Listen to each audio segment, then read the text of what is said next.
Yung video natin. Dito ba? Dito? Yan. Ayan, tara mga ka-best friend, samahan nyo kami at dideliver natin si Sir yung taga Pangasinan ng pang-alaga niya na hito, fingerlings mga ka-best friend. Ayan, kung bago ka pa lang sa mga ganitong content at gusto nyo po ng ganitong content at napadaan po kayo sa aming mga video, huwag nyo pong kalimutan na subscribe ang aming YouTube channel. Ayan po, ka-best friend lang po at huwag nyo na rin pong kalimutan na i-follow ang aming FB page. Ayan po, ka-best friend lang po. At maraming salamat na po agad mga ka-best friend sa suporta.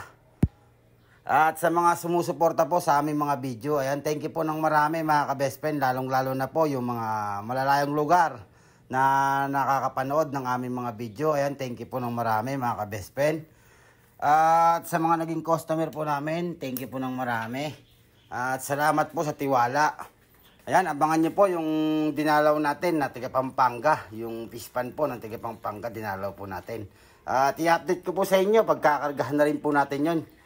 Kahit malayo po sila mga ka-best friend. At kung sakali po na malapit kami sa inyong mga area, pupuntahan naman po namin yung inyong mga alaga mga ka-best friend o yung mga fish pan. Hindi totoo yan.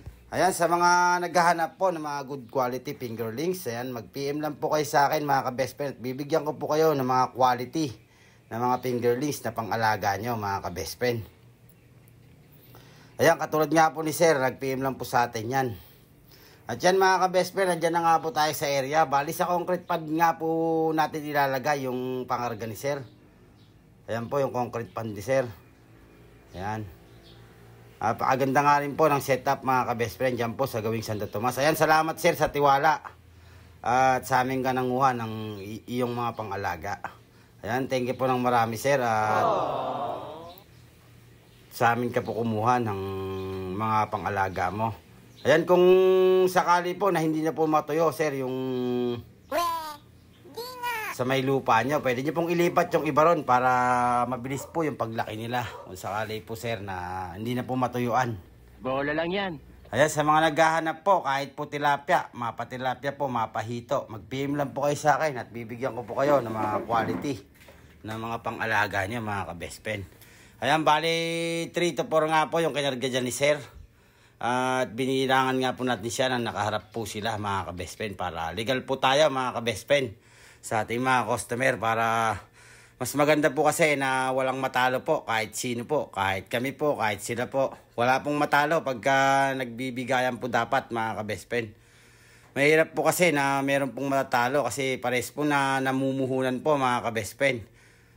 Ayan, bali 6,000 nga po pala yung kinarga dyan ni Sir. At binigyan po natin siya ng 10% na mortality para kung sakali po na meron pong matodas o ano, meron na po agad kapalit mga ka-best friend. Ayan po yung dalawang medyo maliit po na pinakarga ni Sir. Ayan po, nakita nyo naman po kasi sigla po ng ating mga isda na dinala dyan kay Sir. Ayan, bali may pa-shower nga po si Sir para yun nga raw po, malakas po yung isda pagka meron pong ganyan mga ka-best friend. Nakita nyo naman po, napakaganda po ng setup.